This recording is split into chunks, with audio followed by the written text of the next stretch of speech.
Welcome to the Talent Show.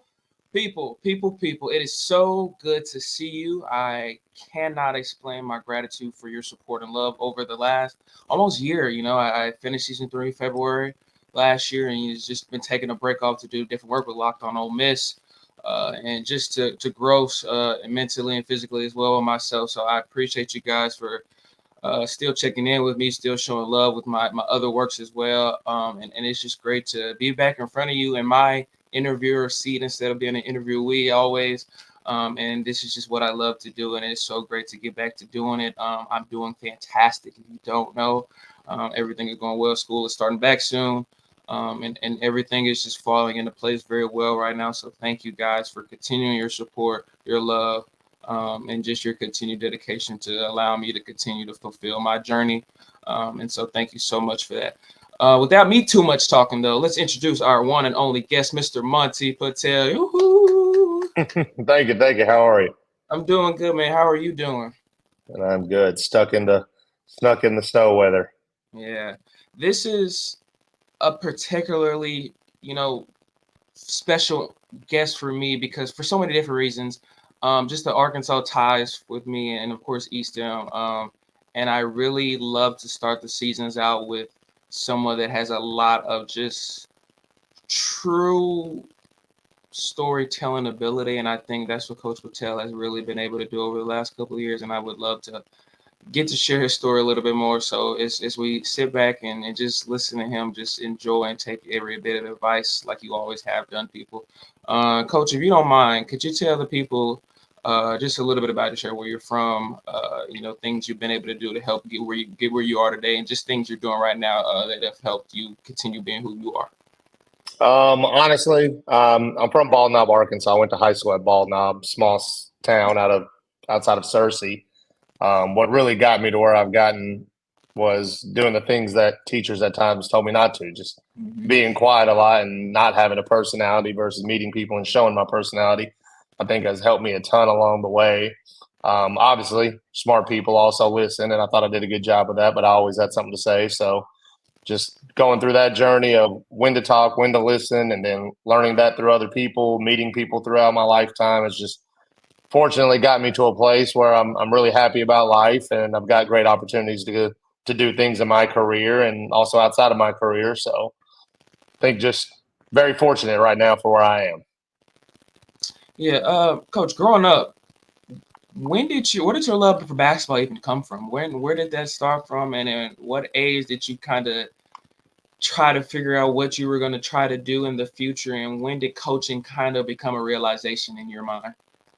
I loved basketball a lot for a long time, even when I was little. But being a son of immigrants, my parents were all just education, education, education, and I really liked the sports side of it.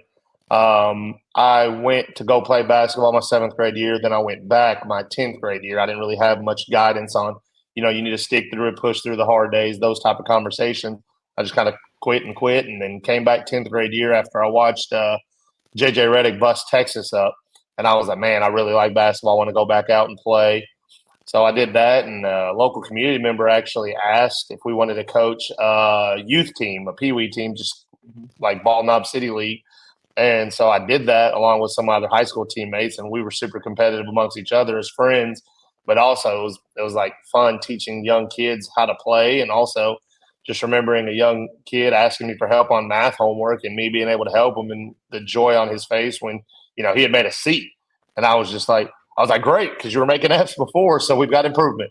But that love came pretty quick, and going through college, I switched over to be a pharmacy major and just realized I had no passion for it. I didn't care for it. I didn't want to be in a career field where I was miserable just for the money. And I'd figure out how to make a good, year's salary by coaching basketball and just trying to work my way up.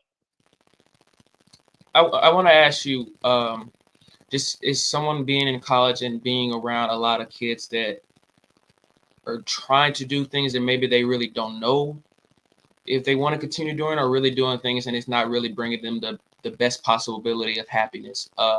What was your journey throughout that high school time, a little bit, and graduating, going to college?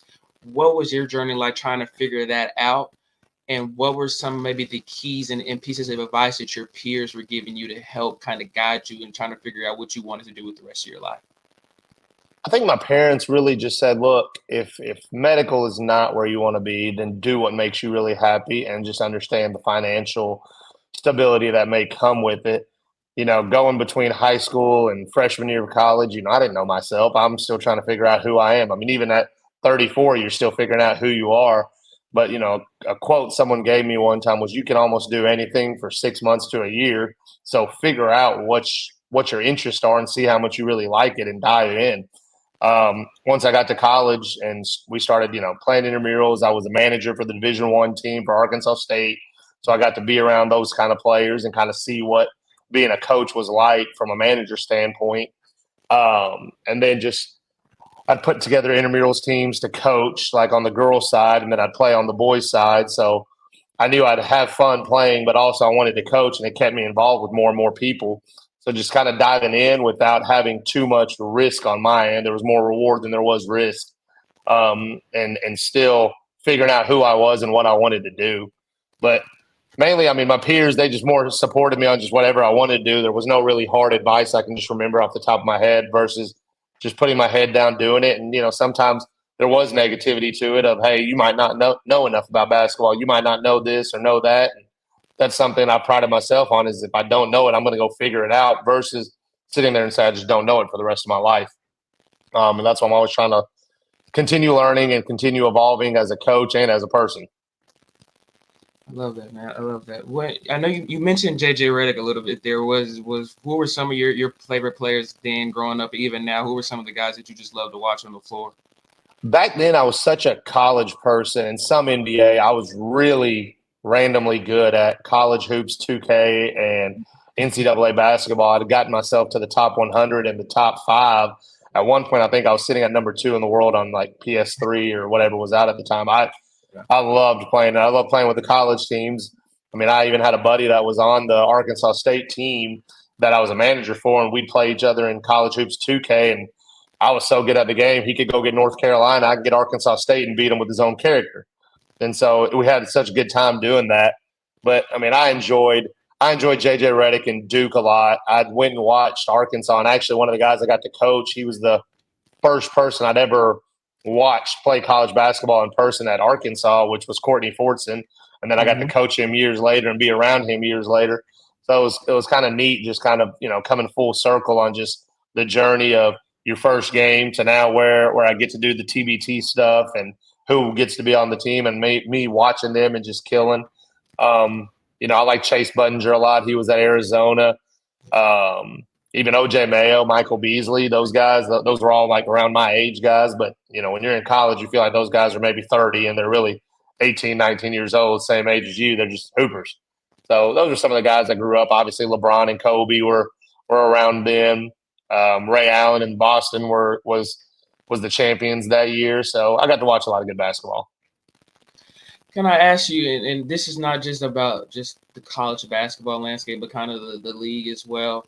Just the change in so much of the NIL side, the transfer side, just how the game is played in general. I think it's more of like a fast paced type of thing than it was maybe 15 years ago. Of course, a lot more behind the arc game. What are your opinions about today's basketball? How do you feel about it at the next level for guys? How do you see guys coming out of high school getting an opportunity, maybe less now because of the transfer portal and the way it is? How do you feel about it? How do you feel about the way the game has evolved over the last maybe 5, 10 years? And just what are your thoughts and critiques about what the game and how the outside of it has come as well? I think the evolution is great. I'm a math person, and we're getting to the analytical era of basketball where you want to get up a bunch of threes. I mean, even us at Eastham in one game, we shot 43 threes in 32 minutes. We got over a three a minute, and just trying to figure out, what that happy balance is. So I enjoy that. I think the problem that kids are facing now is it's so much instant gratification and hype that people don't know, even college coaches don't know who to believe and what to believe. They go off the eye test, they go off numbers, but they also want grown people because coaches are getting fired at a much quicker rate at the collegiate and NBA level. You have 3, 4 years to figure out a program before you're fired. Do you really want to develop a freshman by the time he's a junior, senior to really be able to play and win? Part of our problem starts in youth basketball, which is why I joined AAU to try to do things the right way, because all these deals are made to get kids, all this, hype and less development and more of just, man, you're so good, you can do X, Y, and Z, versus saying, hey, you're not very good at this. You need to be better at this to get to that next level, and you need to be stronger at what you're really good at. I think we missed that. You can see even in the Euro model of basketball that there's a ton of 3-on-3 going on, which is much better for development at a young age. I mean, even kindergarten through sixth grade, I believe, should be mandatory in high school for 3-on-3 or for school ball, even AAU. You get more playing time. You're on the court more. You have to do more because you can't hide on the worst defender. You can't just consistently play zone and 3-on-3 against fifth graders who can barely get the ball up to the three from the 3-point line. So I just think we're a little behind in America on just how to make them better, but we have much superior athletes. And now, like, if you even look in the NBA and who dominates it, there's a pretty even mix between foreign players and American players.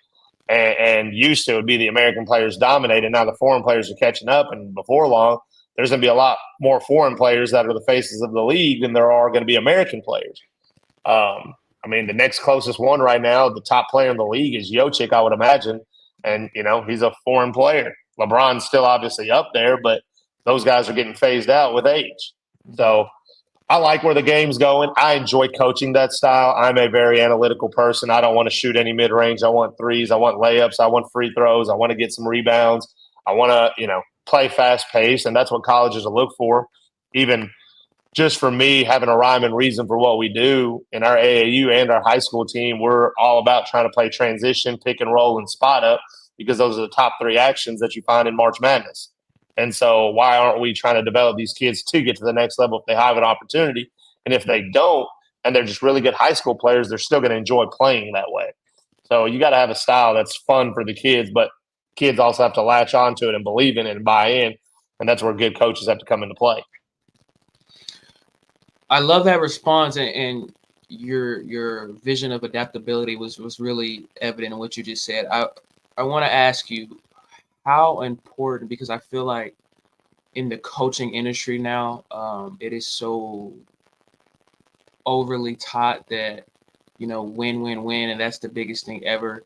Um, how important is it for you to help build a fantastic relationship with your players, and not just now at Easton, but over your time of coaching throughout your whole lifetime?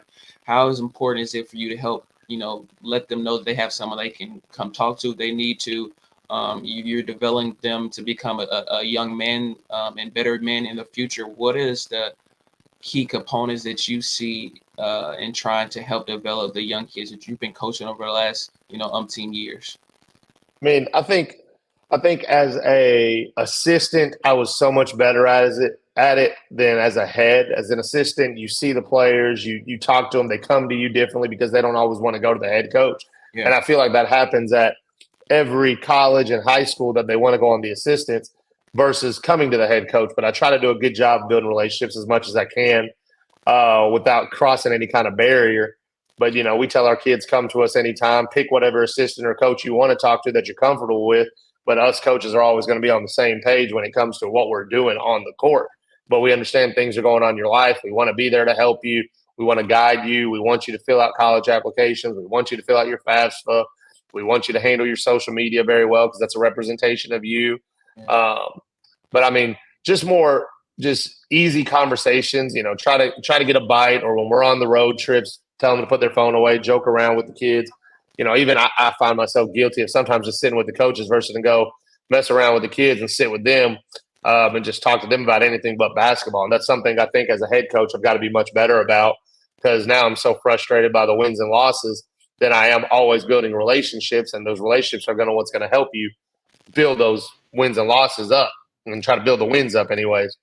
Um, but overall, I mean, I still try to find myself as a player's coach more than I am like an old school coach. But I do have some old school coach mentality that we need discipline, we need energy, we need effort, we got to have execution, but you got to have players that are ready to fight for you too, and that's a big thing that's harder for older coaches to bridge that gap. And I've done that for older coaches, as I've been an assistant for the last 10 years, and now the last 2 years I've been a head coach. But I've got coaches on my staff that are 25, 26, some right around my age, maybe two or three that are a little older. So we've got a good mix, but I always want to have young guys around that can still relate to the kids' music, what's going on in the social media world, what kind of food they like to eat, and different things like that. So I have a good opinion of understanding kids and, taking their feelings into account too. A lot of old school coaches, they don't care about feelings. And I do up to a certain point, and then I don't to another, but I got to find that happy balance. Yeah.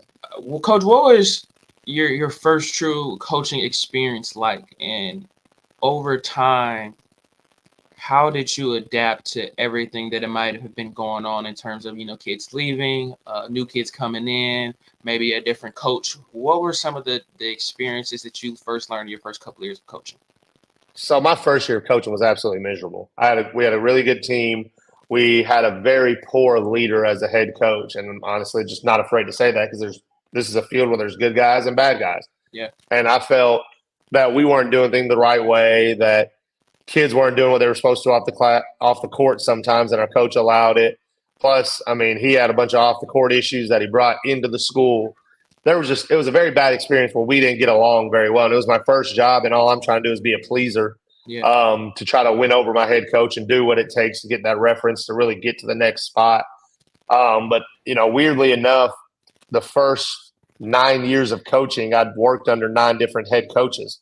Yeah. Or excuse me, first 9 years, 7 out of the 9 years, I'd worked for 7 different head coaches, 9 different principals, 9 different superintendents. So there was just always a lot of turnover. But I always learned different stuff from different coaches, whether it be what not to do, what to do, how to build relationships with kids, how to be a professional, just how to manage a program, even to how to adapt to what's going on the court. So I just think my journey has taken me into a lot of different walks and a lot of different places where I can give advice to young coaches that are getting in on how to handle situations and what's right and what's wrong, and what's some stuff you just have to deal with in our profession.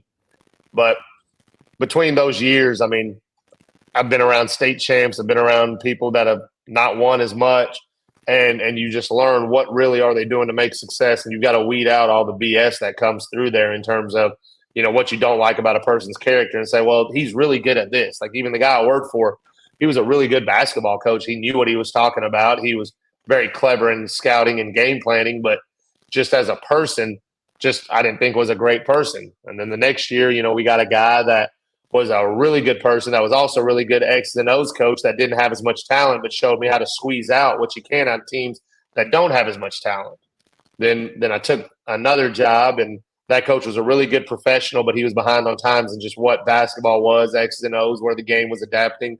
I mean, we had 3 D1s and a mid-major prospect D1 and a state finals MVP after it was all said and done, and we were averaging 45 points a game. And I felt like we were always putting ankle weights on our guys, and we might not always have the smartest, but we had guys that played really, really hard, which we could have played a lot faster. Next guy was very good with how player relationships were and letting coaches feel empowered, and that was the first time I'd ever felt that I enjoyed. Next guy taught me how to manage a program, and the next guy taught me, how to adapt to your personnel and how to change things up during the season to make sure it's fresh and that it's something conducive to the team and not being afraid to change. So just learned a bunch through a lot of people, for a long-winded answer, but learned a bunch through a lot of people, and I've always been very thankful for that, even though sometimes the journey was very bumpy. Just because you said that, I want to jump the gun just a little bit. From all of your tenures with different coaches and principals and superintendents, when you finally got the chance to become a head coach, what were some of the key things on your list when you were trying to hire assistant coaches? What did you have to make sure that your assistant coaches brought to your program, brought to your coaching staff? What were some of the things that you looked at for coaches in terms of when you were bringing them in as a head coach for the first time? So Sean Forrest was a mentor of mine. He was at Arkansas State when I was my first year. We kept in touch over the years. He was just at Memphis. I think he's now with Will Wade, at McNeese.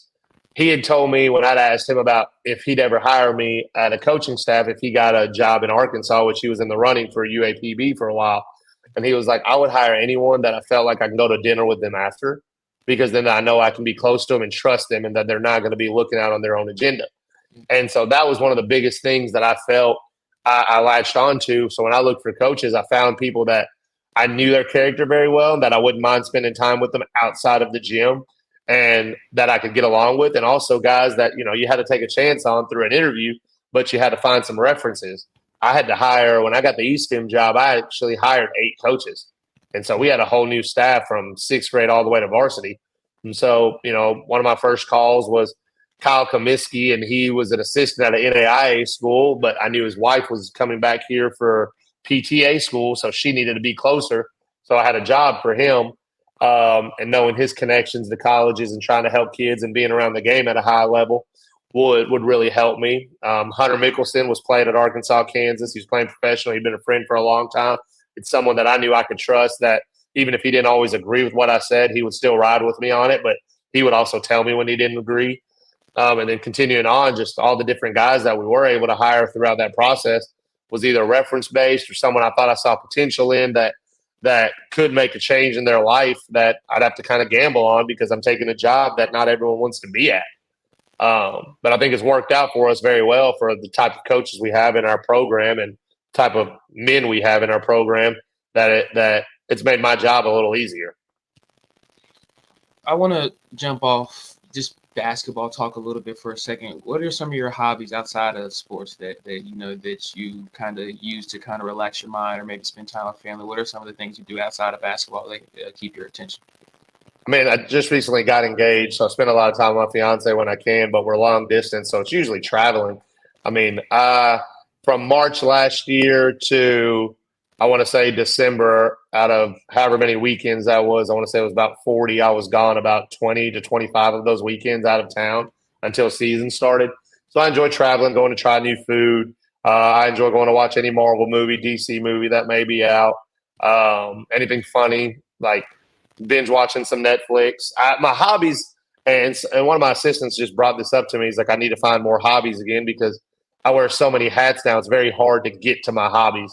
Yeah. Get to watch the movies. I have to really plan out, like, okay, this movie's coming out then. I mean, even after we have a home basketball game on a Friday night, it's like if I want to get a movie in and I know I go home and I'm going to watch film, I'm going to be really mad if we lost. I'm going to be happy that we won, but then I'm going to be mad watching film again. So let me go schedule a movie right after the game that I can make.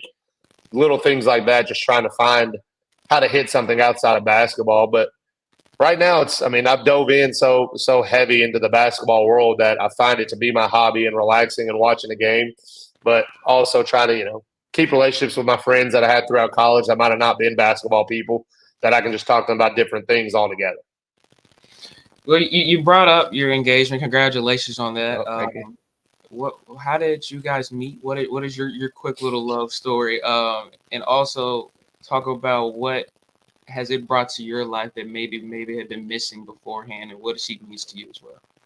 I mean, we met on Instagram. One of my friends, one of my best friends, was at or is at one time one of the most famous Bachelor contestants. She ended up amassing like 1.1 million followers or something. And my fiance's friend saw me on her story because my friend decided to make a dating profile for me to be Mhm. funny on her Instagram story. So there was 100 girls at least that were DMing on Instagram and Twitter about wanting to talk and this and that. But my fiance Shafali, her friend Lakin, had put in a good word to both me and Raven, and so I just looked at her profile, thought she was very attractive, seemed very classy, and just everything about her on her profile just screamed like she had her crap together.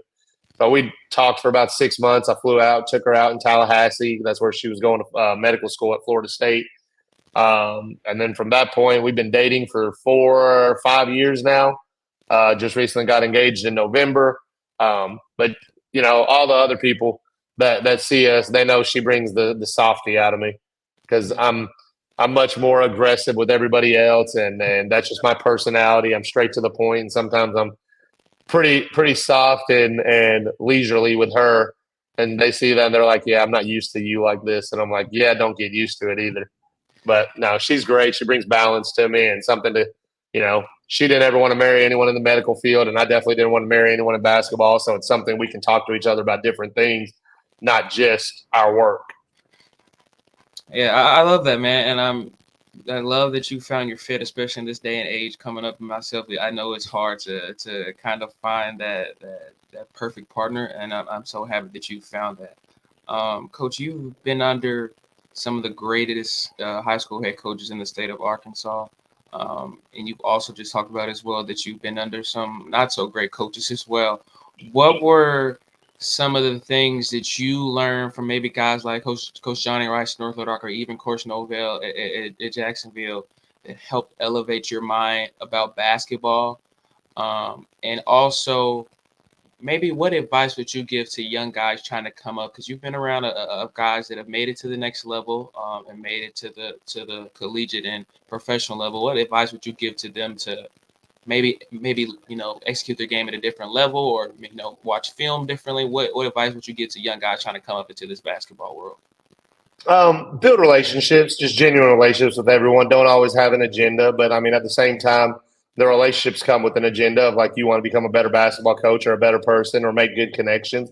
So just be genuine about when you actually meet them. Rice taught me a ton of just how to manage a program. He managed obviously the one of the best programs in the state of Arkansas, and especially in a tenure where they were consistently winning state championships. So he taught me that how to manage a staff, how to dictate roles, how to manage the players and get them recruited as well. Rice was top notch. Joyner taught me a lot of different things about just how to manage on the court, how to change up ideas, how to always hold guys accountable constantly, and just not shy away from controversy. And then Joyner, I can tell everybody Joyner's a wild boy. He was fun to be around, and he just, I was very thankful for my 3 years with him. But there's a reason he wins. There's a reason Rice wins. There's a reason Claiborne, who's his assistant, is a winner and winning now. Those guys just understand people, and that's what you really got to do, or understand how to get people bought in one way or another, and not take no for an answer.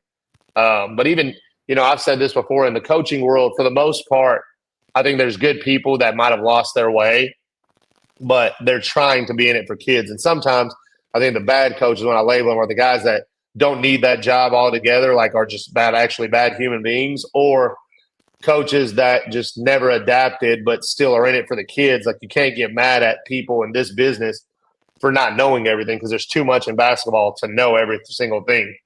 I've had people say, I got out coached, I got this. I'm like, I played my hand to the best of my ability, but they had a better hand. If they started off with two aces and I've got a 10 and a 2, I've got to bluff my way in to try to beat two aces. That's very hard to do. And so I think just the biggest thing is for people to understand about coaches is to make sure that they understand that the coaches are in it for their kids, and everything else usually ends up being very detrimental to the kid versus detrimental to the coach. I mean, even kids see their parents bad mouthing the coach. Well, that's worse for the kids, because now the kids may not respect the coach near as much because their parents don't. And I'm not one to tell any of our kids, hey, don't listen to your parents. They're fools. Like I would never want anyone to disrespect their parents. We don't teach that. And we even tell the parents, you're having discipline problems at home and you need help in our program, we will still hold them accountable here. We're a part of your family, regardless if you like us or not. So I mean, I just tell the young guys, make as many genuine connections, talk to as many people. Don't be afraid to slide in someone's DM to ask them a basketball question or ask them a life question. Listen to podcasts. I think that's great because you get to hear people talk, and they usually give you their information on how to reach them, to where you can ask more questions. But just be genuine in this business. I hope, by the day the day I die, that people will at least say I was a genuine human being, that you always knew what you were getting from me without having to ever worry about it. And then, on top of that, the honesty, the love, the everything I do try to share when I can. You might not always see that in a basketball game, but off the court and behind closed doors, I try to be my best about that. I appreciate that because what you said there, and I truly sometimes try to send different interviews to certain different people I know that are going through different career paths. And I love that advice that you just gave, and because I could tell that you're old school, but you also have been very adaptable to what is coming around in the new type of age of just basketball and life in general. And so I love that advice. Coach, could you tell everyone what the Arkansas TBT team is? And I think you've gained so much notoriety for being the head coach of that team. How did that position becomes an offer to you as well? Honestly, I'll say this on everything. I don't know that I'm supposed to be the coach of this, but it's an opportunity that I just couldn't turn down. I thought it was a joke when I got the text from Keith about doing it, so I was just like, "Yeah, sure, sign me up." But I thought it was like more of a prank until I realized he was for real. Luckily, Coach Mickelson, he was on the roster at the time, I asked him if I could coach it, and he asked me if I knew anything about basketball in his cheeky way, and I was like, "Yeah." He's like, "Well, then you can coach it. You'll be fine. Do it." And I likened it to coaching intramurals back when I was at college. It's who you know game to get players on your team that you may not know. And then, you learn things in 3 years of doing that over time. But to explain TBT, it's $1 million basketball tournament of 64 teams that can be like based out of alumni teams out of college, or can just be put together of very good pros. And then they go through the selection process with TBT on how good TBT thinks that team is and how much, you know, viewership they can gain and if they have a chance to win. Because I mean, even 7 and 8 seeds have a chance to win TBT. It's a one team or one elimination tournament, and on top of that, you're playing against pros, so you don't just get a day off playing any of those games. Even versus college, I understand you're playing college players, but an SEC level versus a SWAC level team is just a much different level team and player. Pros have their discrepancies too, but they can also make up for it because they're able to make shots at a higher clip. But we've been very fortunate to put together really good teams and have a chance to get to the Sweet 16 the last 2 years. The notoriety is cool from it, but I want people to know high school coaches can coach too, and I try to be an ambassador of that. I don't ever let it get to my head, honestly. Even Coach Mickelson tells me I have imposter syndrome because I say I shouldn't be there, and I've had some success, and they're more than the past guys have because I was so afraid to fail in it that I made sure that I had all my I's dotted and my T's crossed. But it is fun to prepare for. I've met a lot of great people through that. I've got to put together a whole different type of coaching staff through that, including guys from the NBA, guys from college, guys that are professionally coaching overseas now, to even a guy coaching high school. We've been very fortunate for the guys we've gotten, and it's based off of the connections we have in the world, and that's what TBT is really about: is figuring out who you can get to in Europe and in Bosnia and Australia and all these other countries that you may not have normally known, and trying to build genuine relationships with those guys too. Some of them want to have genuine relationships. Some of them want to just come play, and you kind of feel out that these are grown men with families that may just want to play and get out of there, and you don't have to have that relationship. And some of them you have good conversations with, so then when you're coaching them, you can coach them a little harder. But I think we've done a really good job the last 3 years of having very good character guys on our team and roster that can play, that has been really fun to coach. And I mean, there's some headaches that come with every coaching job that you figure out how to navigate, but these are fun headaches to me right now. Like the rush, the adrenaline rush I get during that, I still haven't found anything to match it. And I don't know when I ever will, because those games are fun. Can I ask you and because you say this, what are some of the similarities, differences between, coaching, TBT with a lot of, much mature and older men than coaching, maybe the AAU and the high school circuit that you've, served, of course, done? What are some of the similarities, differences, and if there maybe been any things that you learned from your TBT team that maybe you got to take back to your high school coaching? And maybe the opposite as well. Maybe you've learned some things from your high school coaching that maybe you got to take to the TBT team as well. Some of the quick hitters we have in high school that I'll take to TBT because they're so simple yet effective, and you might only need 3 guys to remember stuff. But even on the TBT side, the entire offense we ran last year is what we run in high school ball right now. And, you find your problems because some of it's like catered to pros, and some of it's like, well, these are high school kids that can't make those reads. So how do you bridge that gap? But I mean, coaching the TBT guys, my high school kids got to all come and watch all of the practices and be around, and that's what we called our practices for that week.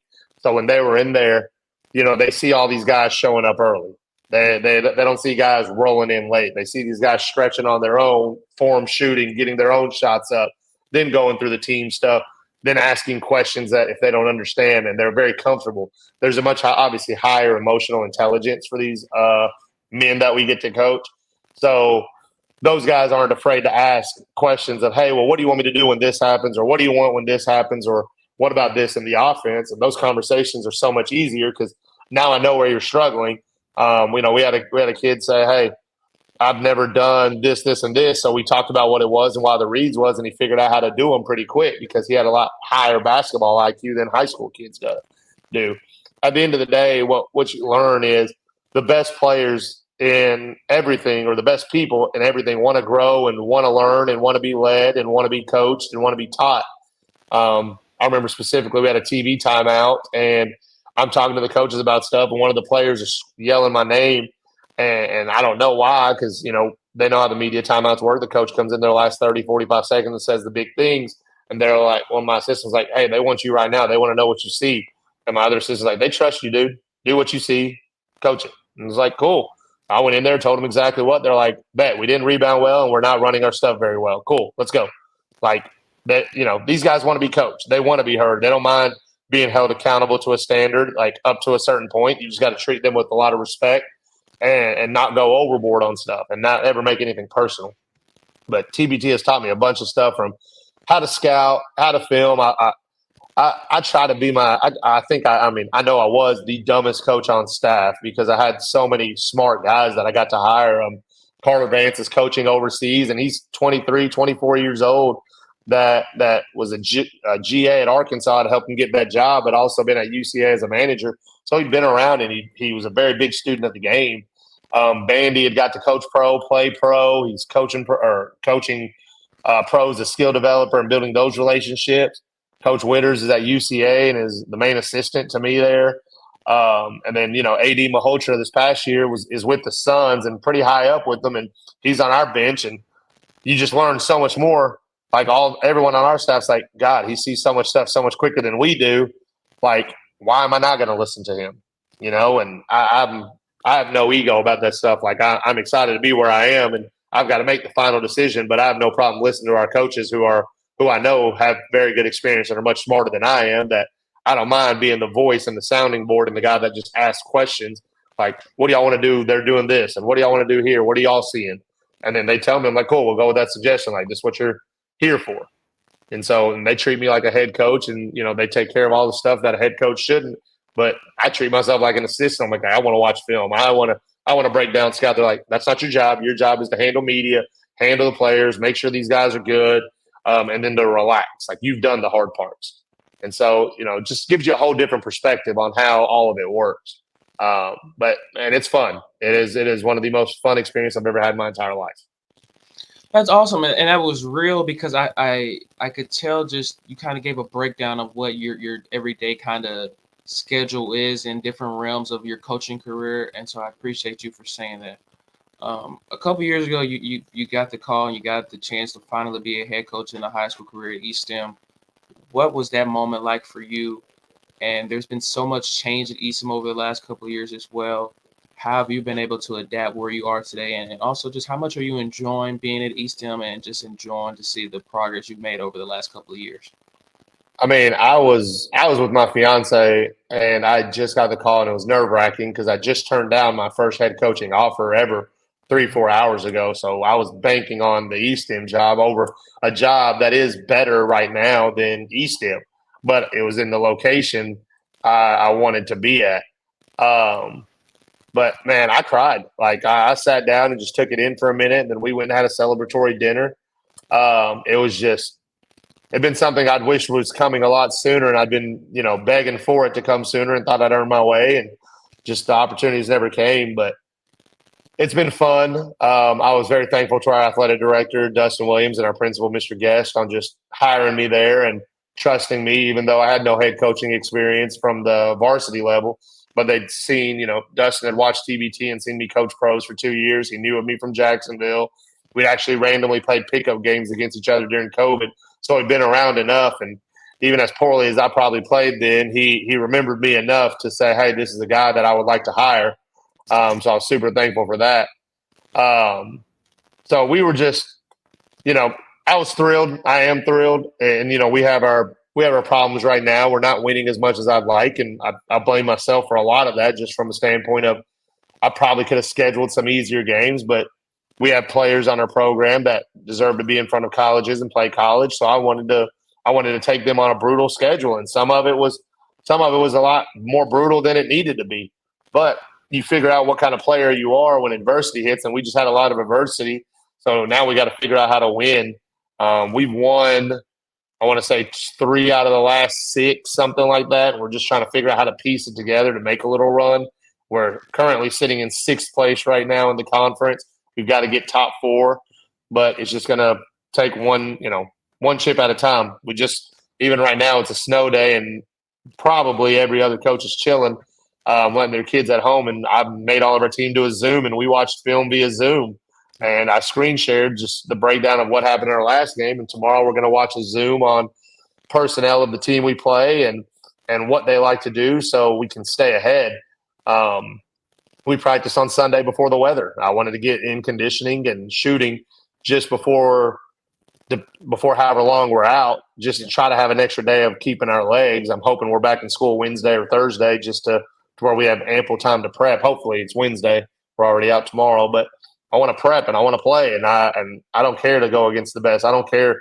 Losing bothers me, but it bothers me for when a team quits or a team gives up on themselves. But losing's a part of the game. That's why the game's being played. It's not going to be fun to go 82-0 and not have any adversity. Like, you want to have those fight back games. You want to have those losses and how to bounce back. I mean, there's things as good losses. There's some that for us weren't great losses that we can go back and watch film and pick out 100 mistakes, including myself. But, I'm excited about the position I'm in to do that. And I think the kids learn a lot from us. And, we didn't lose really anybody to transfers this past year. And we had more kids come in that wanted to play. So I think we're building a brand, and I think it's just more on how much the kids speak about you to other kids that want to move in, because kids are always looking to move to find what's the best fit for them now. And that's just the generation we live in. So if the kids feel like they got a friend that they want on the team, the kids try to get them over. And if they come over, great. If they don't, okay, we'll play with whatever hand we got. I mean, it'd be great if I got to start off with 2 aces every game, but if I got to start off with 2 10s, I'll deal. Yeah. New year and new different experiences. What are some of your goals for this upcoming, rest of your future for this year? And what are some of the long-term goals for you? Like, what do you want to continue doing maybe in the coaching world that you haven't yet accomplished? And what are some of those goals that you would like to take off your list? Honestly, my goal is more of just to keep continuing to be the best person I can be. Like, I didn't have a goal to be a TBT coach. I thought it'd be cool. I'd actually tweeted that 2-3 years before I got the gig. But whatever comes your way, you have conversation with coaches, jobs come open, you ask about them, see what happens. I mean, I'm happy at East End. They let me do what I need to do to be successful. We don't always have the best everything right now that we're trying to work towards getting, but my goal is just to continue growing as a coach and as a person and helping young men figure out how to navigate life a little quicker than I did, and a little quicker than all adults did. But honestly, I couldn't tell you if I want to be in the NBA or college. It changes day by day. Now I've got a fiance to care for as well, and we got to figure out what we want as a family. And maybe those days are behind, or maybe me and her end up traveling around and I become an NBA coach. Who knows? All of it's connection based, and I feel like I've done a good job of making connections with people. And now it's just a matter of people taking a chance and me being able to handle the financial hit that probably comes from that. I appreciate that, Coach. If you don't mind asking, let me ask you. I always like to ask people when I talk to them, what's just like one piece of advice that you would give people watching, listening? It doesn't have to be about basketball or coaching, anything. It could just be about in general. What is one piece of advice that you would give to people listening? The biggest quote I've used with my kids before is, "You're the sum of the 5 people around you." Make sure you're surrounding yourself with people that are uplifting you. Back when I moved back to Jonesboro and was coaching at Marion, I felt like I was around a lot of people that weren't for me, that were very negative people, that I became a negative person too. And I could see that, and I didn't want to be that kind of pettiness. And one day I just cut that off. And since then, my life has really just went up.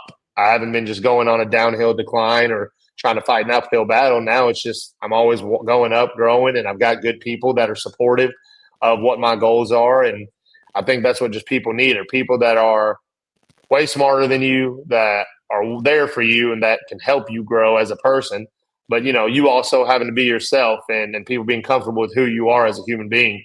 Mhm. I think we miss that a lot in sports altogether.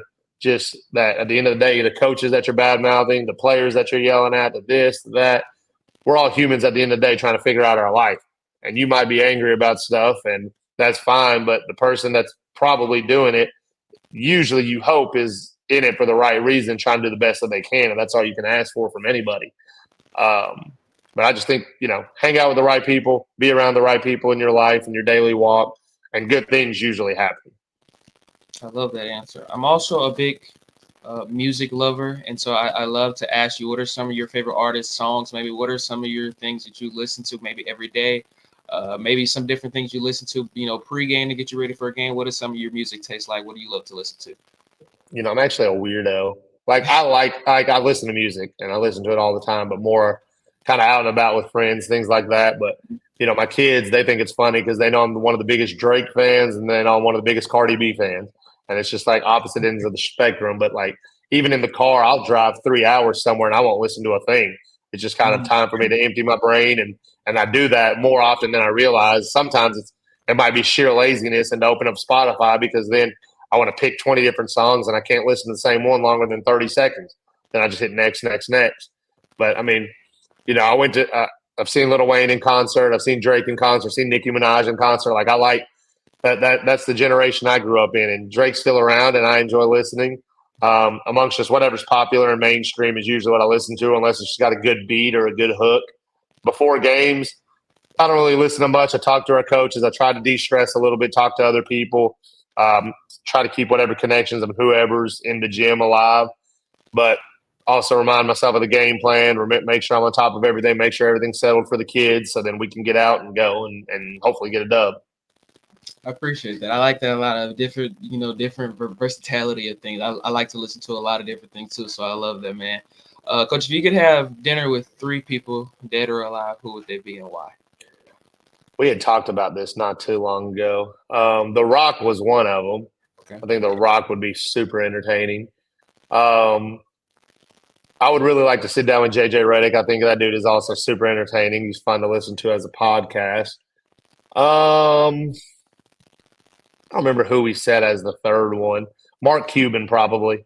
Okay, I He love is very smart, business minded. That kind of hits on everything. Rock's a great entertainer. JJ Redick has the basketball side, and Mark has the basketball and business side. So I think that would be an entertaining dinner to be at. Like I think I would just laugh a lot. that. Shaq could be in there too somewhere, and I could sub him out for anyone because he seems like a genuine human being to be around. So anybody like that. I mean, I've been fortunate to have dinner with lots of people in life.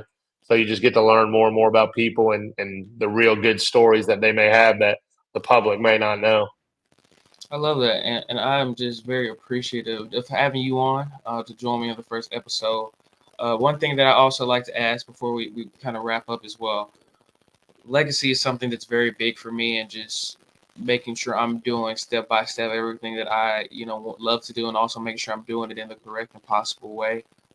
What's something that you always want to be remembered for when people think of Monty Patel? What do you want them to always remember you for? And also maybe what's something that maybe they don't know about you, that you also feel really passionate about maybe. I'm pretty straightforward with our players and the people in my life that I just hope they remember being genuine and having their back whenever they need it or being there for them. Again, I think as just humans in general, we need people and we need people we can rely on. And I hope people find me to be reliable. I try not to miss a text from anybody. I try not to miss a message from anybody or a phone call. I try to call everybody back. And coaching AAU, TBT, high school, my fiance's friends, my family friends, my people that I grew up in high school with, to my cultural friends, to whatever it may be. I just hope it's always they're getting the same person all through and through.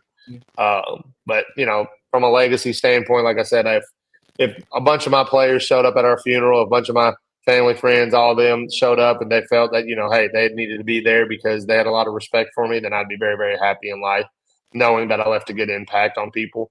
Um, but honestly, that's really just it. Everything else that would come from at least career legacy, just I hope naturally comes. I mean, there's some selfish goals I'm sure I have that I could think about, but at the end of the day, you just kind of let life take its course and you be aggressive when you need to be aggressive. Well, I appreciate that, Coach, and I just want to say a really big thank you to you for joining me.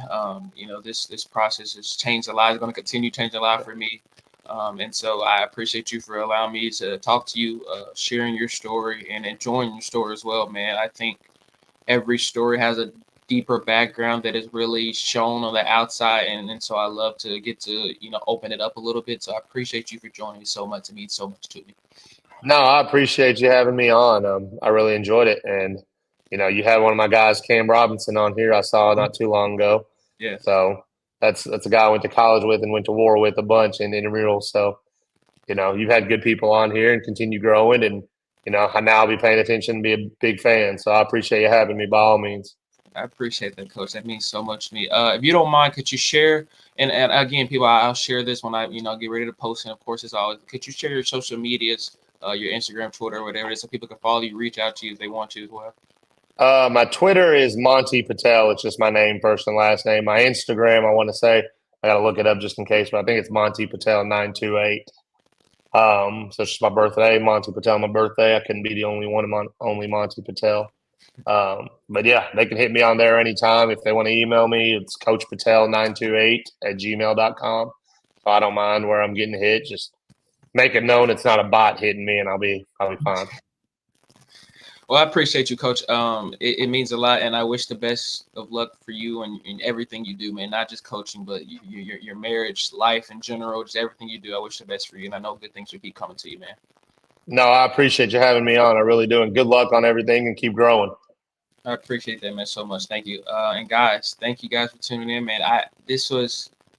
I couldn't have had a better way to start the season off, man. I really have enjoyed every second of this, and I hope you have too, man. It's good to be back in front of you guys in this aspect, and just keep learning, man. Keep loving what you're doing too, man. So thank you guys for joining me. As always, much love and God bless. Appreciate you again, Coach Patel. See ya.